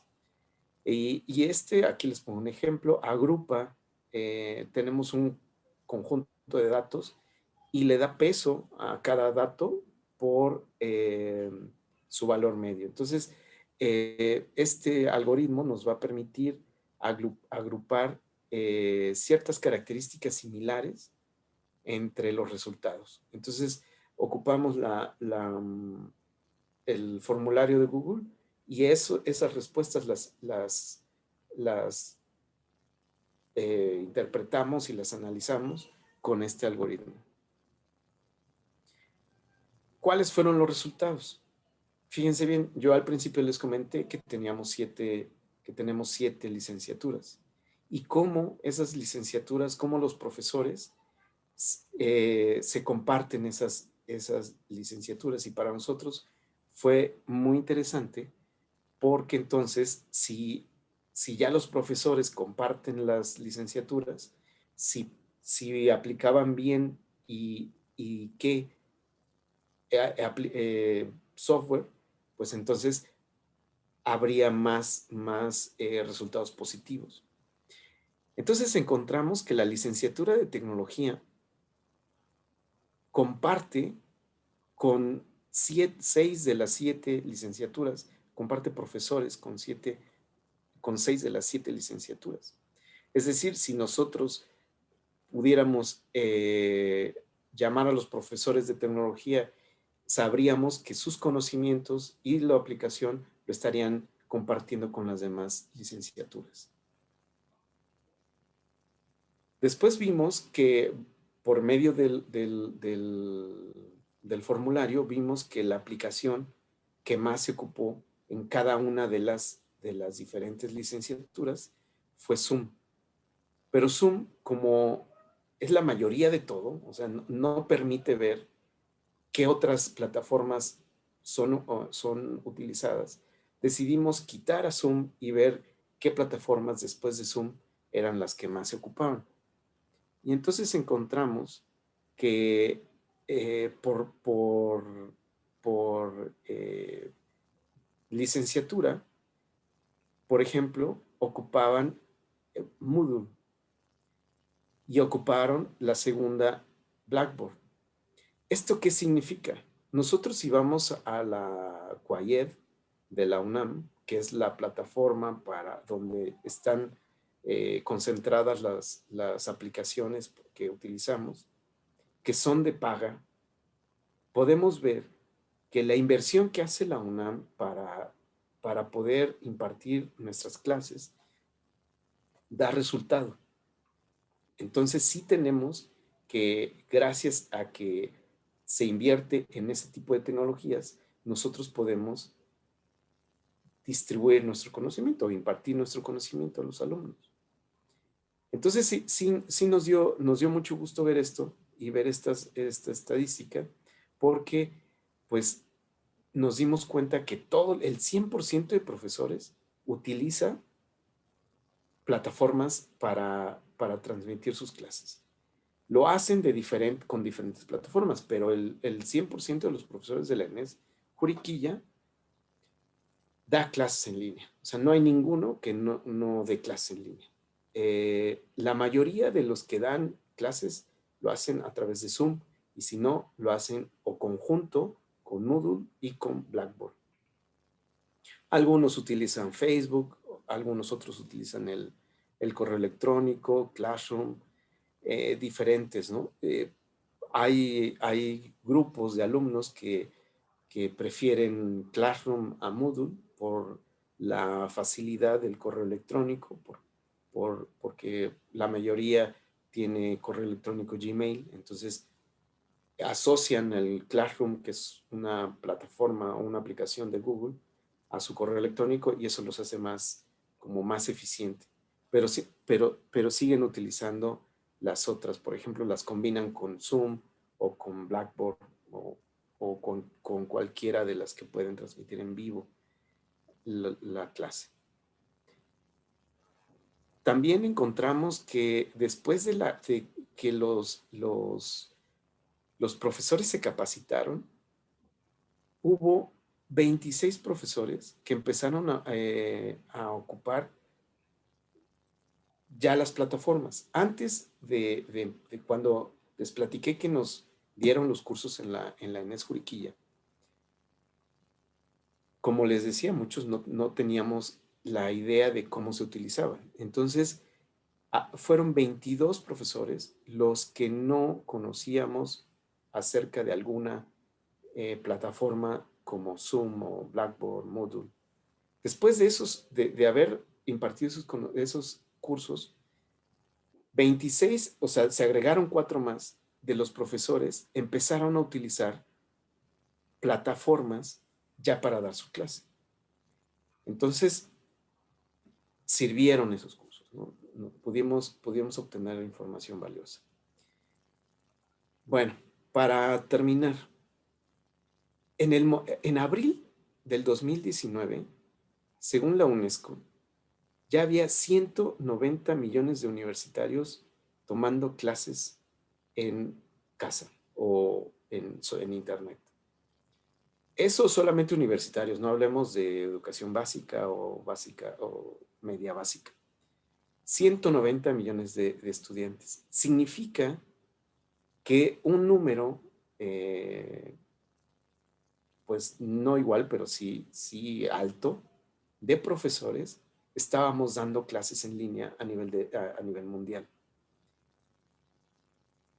¿Cómo nos impactó? O sea, yo estoy seguro que muchos de nosotros, de los que estamos aquí, pues de un día para otro nos dijeron, agarra tu computadora, pon tu Zoom y a dar clases. Y no conocíamos todas las herramientas que había.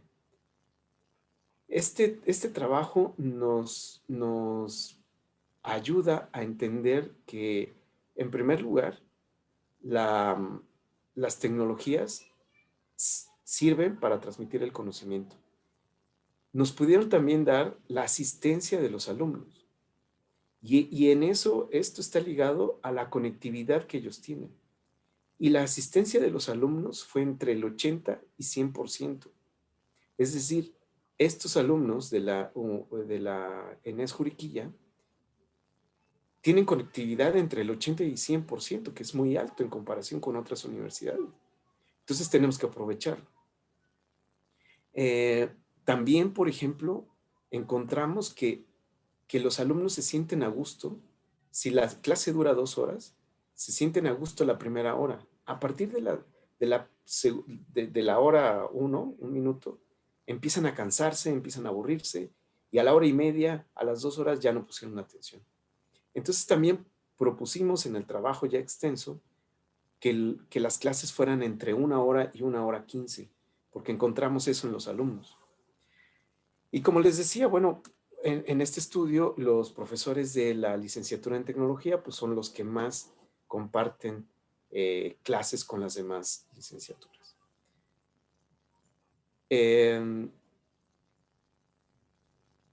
La CUAIED, que es, como les decía, la plataforma para darnos a los profesores de la UNAM las herramientas para la transmisión de conocimientos, funciona y es algo importante que mencionar, porque no se está despreciando el dinero, es una inversión adecuada que hace la UNAM para todos, ¿no?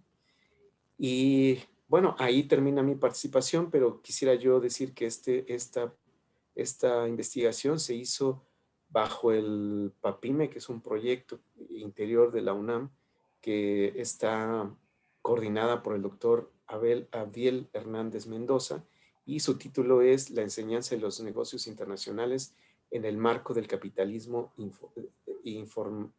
informacional. Pues muchas gracias por su atención. Muchas gracias por la exposición, doctor. Ahora mismo pasamos a tener unos aproximadamente, vamos a poner como unos 20 minutos para poder hacer preguntas, porque finalizaremos y dejaremos unos minutos para la entrega de los documentos acreditativos de las exposiciones. Con lo cual tenemos ahí unos minutos para poder hacer preguntas. Se pueden hacer a través del chat o quizás a lo mejor por cuestiones de agilidad, yo creo que podéis abrir el micro y le hacéis la pregunta a cada uno de los ponentes. Únicamente comentaros que el profesor Rosalío Valle, que fue el que nos explicó, digamos, la investigación relacionada con las habilidades socioemocionales, ¿no? Que vemos que la inteligencia emocional cada vez es más importante y empezamos a ver que estos aspectos cómo influyen ya no solo en la docencia, ya se preocupa hasta en la capacitación, en los diseños de perfiles profesionales, ¿no? Toda la parte que nos ha explicado el profesor de la inteligencia, pues yo me voy un poco a a Howard Warner, ¿no? a la inteligencia intrapersonal e interpersonal. Y aprovechando que no está, pero bueno, seguro que nos puede oír, yo le diría que teniendo en cuenta que quería él seguir trabajando, avanzando en el autoconcepto, que revisase algo en este caso de Goleman, ¿no? que tiene bastantes aportaciones en este sentido. Simplemente hecha esta pequeña comentario, os invito a todos a compartir, a reflexionar, a aprovechar que esta tecnología, a pesar de que pueda ser distante, es próxima en cuanto a que físicamente no estamos muy lejos, pero visualmente podemos vernos bastante próximos, ¿no? Con lo cual os invito a romper ese miedo que parece ser que en algunas de las investigaciones, como buenos docentes y como buenos investigadores, pues, y la metodología del proceso de enseñanza-aprendizaje pues tiene que ser flexible, activa, participadora, integradora, motivadora. Nos tenemos que adaptar al cambio, con lo cual, como ha comentado el doctor en la última, se ve que al final todos los docentes, sí o sí, hemos tenido que adaptarnos a esta situación de pandemia mundial que nos ha obligado a todos a impartir clases online. Lo que hemos hecho es aprovechar esos recursos para que, pues, para seguir formando, ¿no? Si hemos visto, y lo podemos ver en algunas de las otras presentaciones, que puede haber ciertas desigualdades, ¿no? Y se han comentado en algunas de las ponencias, ¿no? En la ponencia que hablaba de desigualdad y oportunidad ante los retos educativos con la docencia durante la pandemia, vemos que se habló en una parte de lo que eran esas necesidades, esa competencia digital, pero también se valoró algo de la experiencia previa. Si tenemos experiencia, igual nos adaptamos primero. Se comentaron una serie de aspectos que creo que han sido muy enriquecedores, ¿no? Yo os hago la reflexión. Ayer estaba viendo una ponencia en el Congreso, y no me acuerdo del ponente, pero puso un vídeo muy gráfico, ¿no? A un niño de hoy en día le dejaron una tablet. Y el niño cogió la tablet, echó la mano a la pantalla y empezó a mover y a navegar. Y al lado le pusieron un libro. Y el niño en las hojas hacía lo mismo que la tablet. ¿Qué nos quiere decir esto? Que tenemos una nueva sociedad digital. Los alumnos ya tienen una competencia digital que los que ya tenemos una cierta edad, igual a lo mejor pues puede costarte un poco más en adquirirla, ¿no? Entonces, sí o sí, con independencia del COVID y de las posibles pandemias que pudieran venir, la realidad es que todos los docentes nos debemos de adaptar a ese nuevo cambio, a esa transformación que requiere la enseñanza, no solo en la educación superior, ¿no? Sino a todos los niveles. Con lo cual, yo creo que esto nos ha puesto a todos una prueba de adaptación, de cambio, de transformación, en mayor o mejor medida. Aquí se han dado datos de que casi el 100% o el 100% de los docentes se adaptaron. Yo que soy de España y soy de la Universidad de Oviedo, pues la mayor parte de los profesores también se adaptaron. Había pequeñas dificultades, pero como buenos docentes hemos ido con autoaprendizaje, nos hemos ido formando en diferentes herramientas para implementar la docencia. Bueno, hemos intentado pues estar ahí para cumplir con esta exigencia y este requisito que nos ha venido impuesto, ¿no? Bueno, por no extenderme y hacer yo todo el monólogo, creo que os he dado tiempo de sobra a romper ese hielo y empezar a hacer alguna pregunta a los ponentes, que yo creo que pueden surgir unas cuantas.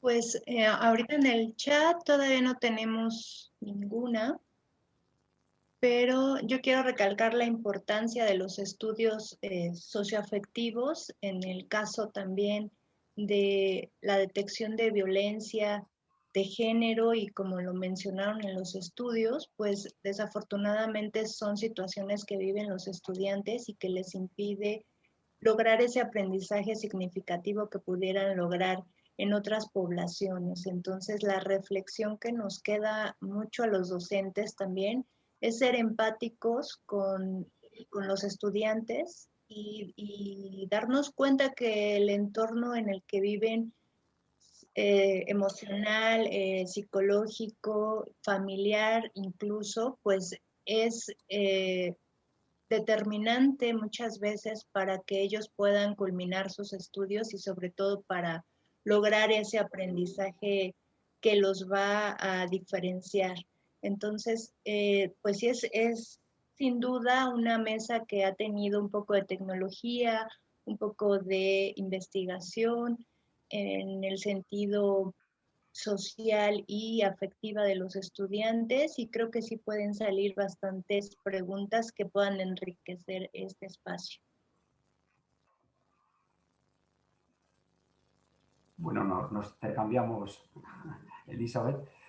También el tema de esta mesa de trabajo es un tema que digamos que incita a los docentes a investigar, ¿no? Investigación en educación. Hoy hemos tenido algunas exposiciones donde hemos visto que en el ámbito propio de la escuela también se investiga, ¿no? De hecho, la profesora, no me acordará el nombre, la profesora que presentó en la ponencia que era Reflexiones para la construcción de propuestas de intervención para formar la convivencia en las escuelas, las experiencias de un programa de posgrado para docentes, partió de una investigación de 26 dispositivos que hicieron ellos. Es decir, la investigación la tenemos ahí en las aulas, ¿no? Y es muy importante que nosotros como docentes enriquezcamos la manera de transmitir nuestros conocimientos a veces con esa propia experiencia de poner proyectos en práctica. Lo mismo el proyecto de la escuela normal, ¿no? Me hubiera gustado ver un vídeo de la pausa emocional, ¿no? Por percibir realmente lo que nos transmitió en este caso Rosalío con la emoción de que había funcionado, ¿no? Bueno, pues vemos que se pueden desarrollar proyectos. Y bueno, ya tenemos la primera pregunta, con lo cual creo que podemos pasar a ella. Una pregunta para la violencia escolar, para el tema de la violencia escolar. ¿Me puede decir cuántas escuelas implementaron su estudio en contra de la violencia? Para Mónica, la pregunta es para Mónica. Me imagino que así es, ¿verdad? Sí. Muchas gracias por la pregunta. En realidad lo que nosotros hicimos fue un estudio de caso y lo aplicamos en una sola escuela, que fue la Escuela Secundaria Federal Urbana número 2, ESFU, ubicado en un polígono que se había ya detectado con altos índices de violencia, pero fue un estudio de caso de corte cualitativo con un enfoque pues, de investigación y acción aplicada.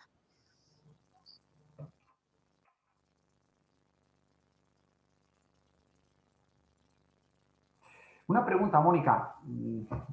En este caso, el estudio que has hecho sobre la violencia, ¿habéis analizado el impacto de esas acciones que habéis hecho que pueda tener fuera del ámbito escolar propiamente, es decir, a nivel de la comunidad? Esa es una muy buena pregunta. Muchas gracias por hacerla.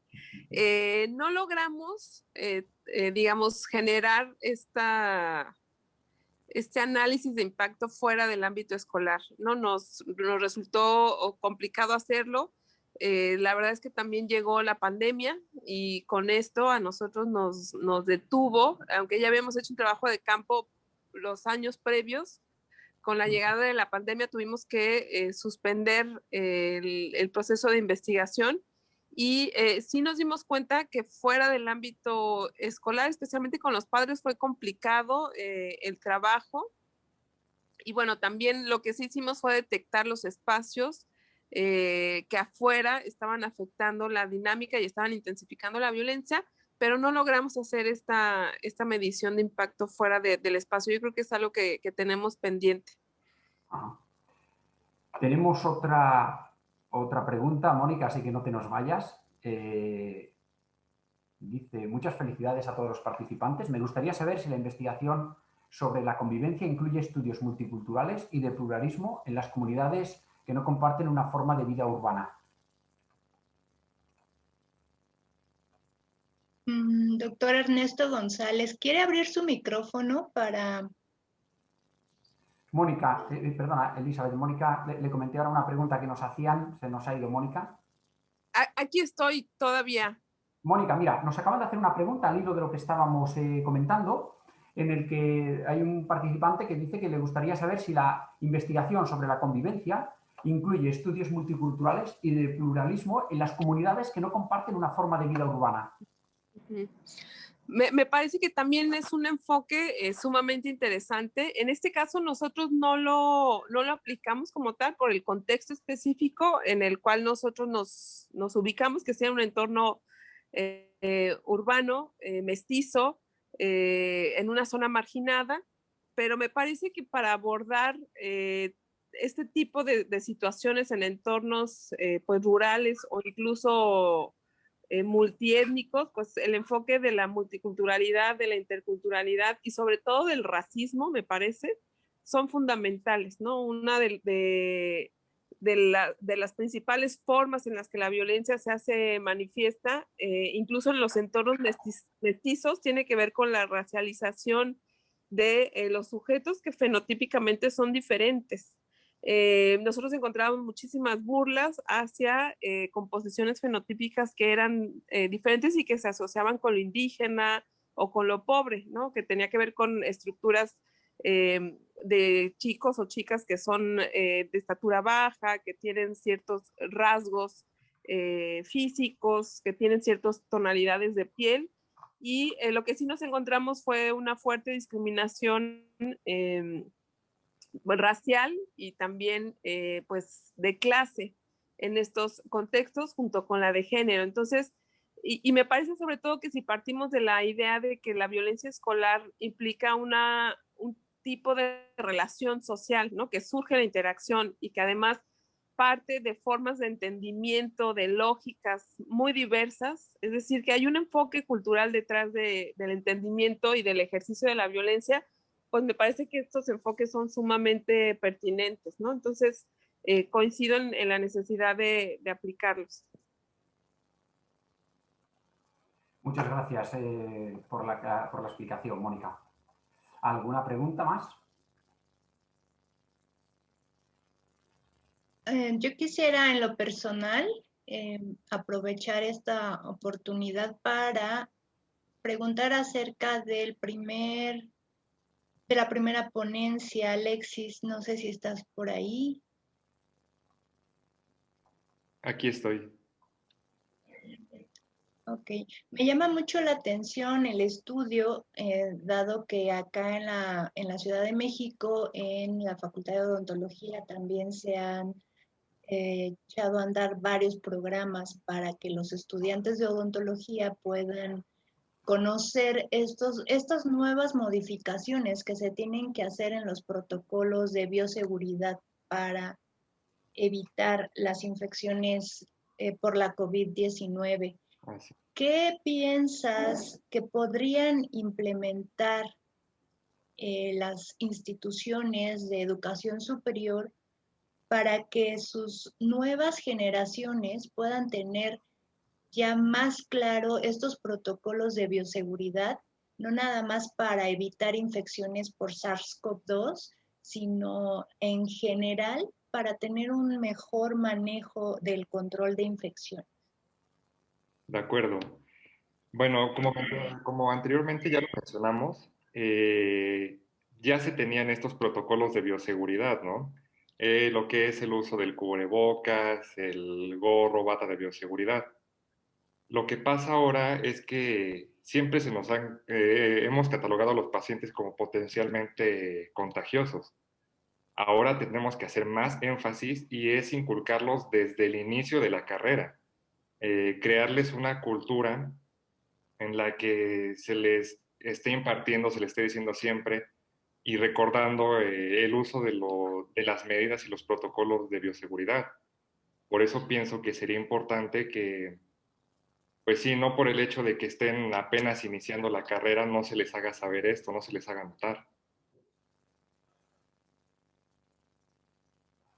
Claro, independientemente de los programas de estudio que lleva cada institución, algo que caracteriza a los estudiantes de odontología es que en los primeros años se van integrando a clínicas de atención a pacientes de su misma comunidad. Entonces, es algo que en la actualidad es un reto bastante grande en la educación para las ciencias médicas y odontológicas por el tema de el control de infecciones y la responsabilidad tan grande que se tiene para que se evite estos contagios si los estudiantes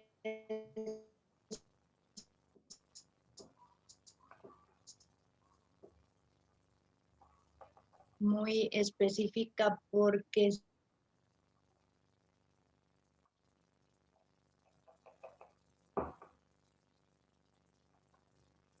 de que los estudiantes puedan irlos conociendo desde temprano.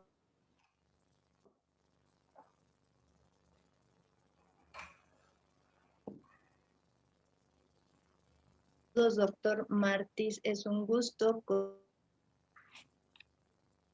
Se pierde el sonido, el ancho de banda.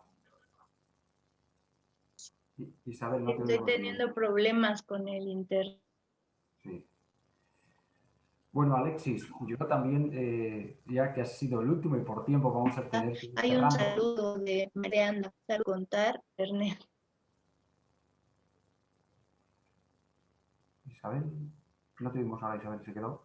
Bueno, aprovecho en este momento simplemente, Alexis, para pues agradecer que un estudiante haya hecho una exposición de este trabajo y quizás hay una parte en la que has dicho que en las conclusiones que puede que justifique ese desconocimiento, ¿no? Que no has matizado que los estudiantes no habían tenido la práctica clínica, ¿no? En el aprendizaje normalmente es aprendizaje significativo, ¿no? Si cogemos a Ausubel, y entonces la gente dice aprender a aprender. A mí me gusta más el término aprender a saber, es decir, aprender para saber utilizar, para saber actuar. Entonces ahí es lo que ha pasado mucho, no solo ahí, sino con todos los protocolos. La gente conocía el protocolo, pero luego le dices, hazlo. Y yo hubo un ejemplo de estudiantes en una clase de medición educativa, estábamos hablando de temas de indicadores y que depende de cómo formules, puedes tener un resultado alto. Y yo ponía porcentaje de estudiantes que han utilizado el hidrogel, el 100%. Pero lo formulé de otra manera y era porcentaje de estudiantes que han utilizado el hidrogel correctamente, conforme al protocolo, el 2%. Así es. Entonces, quizás ahí es en la práctica, ¿no? Y por ejemplo, en el campo de la salud hay muchos estudios en el que el error se dice que no es humano, es un error de procedimiento. Si esto no ha salido bien es porque el procedimiento no lo explicaba concretamente, ¿no? Por ejemplo, en el ámbito de la enfermería, ¿no? El error es humano, pero si no está bien procedimentado. Entonces, en este caso, lo importante de todas estas prácticas y todos estos protocolos es asegurarse que se conoce, pero no solo que se conoce, sino que se sabe utilizar, ¿no? Y a veces en los estudios hacemos conocimiento y uso. No es lo mismo la opinión de una persona que conoce algo y te da su información que de otra persona que la conoce, que conoce eso mismo y además lo ha utilizado, ¿no? Bueno, estos pequeños comentarios para reflexionar conjuntamente, ¿no? E incitarte a que sigas en esa línea y animarte que, bueno, que sigas ahí investigando, aunque también te recomiendo que mires algo de diseños de investigación, desde un enfoque metodológico, ¿vale? Claro que sí, muchas gracias.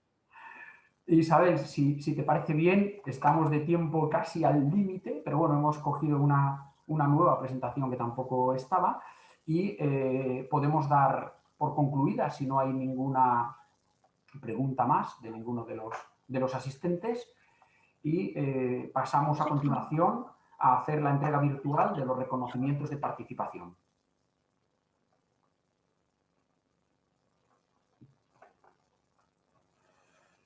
Empiezo yo con el primero. Se otorga la Escuela Nacional de Estudios Superiores, Unidad León, de la Universidad Nacional Autónoma de México, otorga el reconocimiento a Alexis Horacio Hernández López por su valiosa participación en la presentación del manuscrito que tanto los alumnos de estomatología de la UAP conocen el protocolo de atención del COVID-19.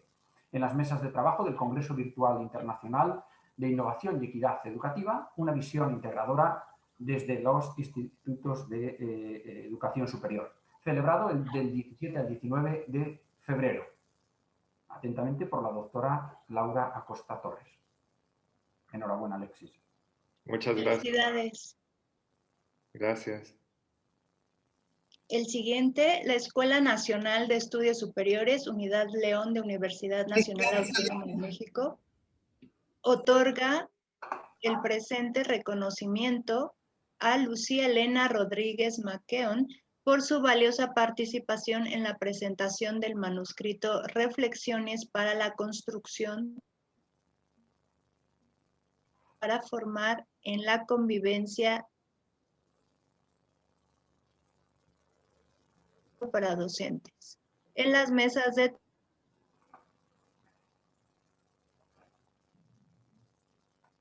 educativa, una visión integradora desde el día celebrado el 17 al 19 de febrero. Atentamente, por mi raza hablaré al espíritu. León, Guanajuato, 18 de febrero 2021.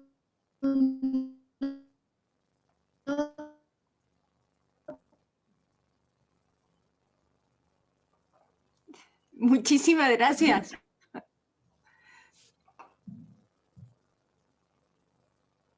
No sé si quieras tú continuar con el resto. Sí, ¿continúo con este? Venga. Por favor.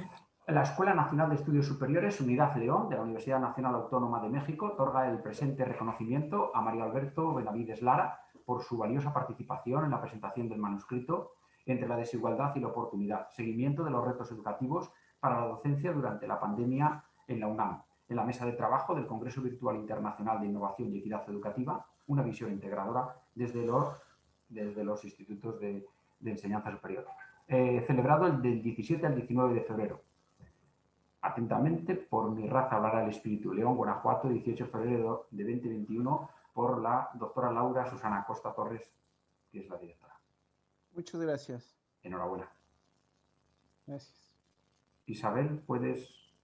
Un poquito más en volumen. O tú, Ramiro, porque Isabel tiene un poco de... Venga, pues continúo yo. Otorgamos el siguiente reconocimiento por la participación de la Escuela Nacional de Estudios Superiores, Unidad León, de la Universidad Nacional Autónoma de México. Otorga el reconocimiento a Mónica Libet Chávez González por su valiosa participación en la presentación del manuscrito La violencia escolar y la construcción de paz desde un enfoque interdisciplinario y colaborativo, un estudio de caso en México, en la mesa de trabajo del Congreso Virtual Internacional de Innovación y Equidad Educativa, una visión integradora desde las IES, celebrado del 17 y 19 de febrero. Atentamente, por mi raza hablará el espíritu, en León, Guanajuato, 18 de febrero de 2021, por la directora, la doctora Laura Susana Costa Torres. Enhorabuena. Muchísimas gracias por el espacio. Felicidades. Gracias, gracias. La Escuela Nacional de Estudios Superiores, Unidad León de la Universidad Nacional Autónoma de México, otorga el presente reconocimiento a Rosalío Valle Morquecho por su valiosa participación en la presentación del manuscrito Escuela Normal Urbana Cuauhtémoc, desarrollo de habilidades socioemocionales de la materia de inglés. En las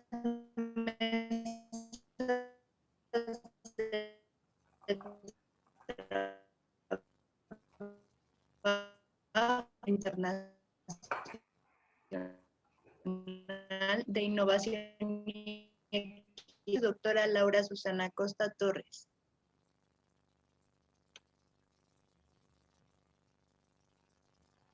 La Escuela Nacional de Estudios Superiores, Unidad León, de la Universidad Nacional Autónoma de México, otorga el presente reconocimiento a Quetzalcóatl Hernández Escobedo por su valiosa participación en la presentación del manuscrito El uso de aplicaciones computacionales para enfrentar a la pandemia del SARS-CoV-2 en la Escuela Nacional de Estudios Superiores de Juriquilla de la UNAM.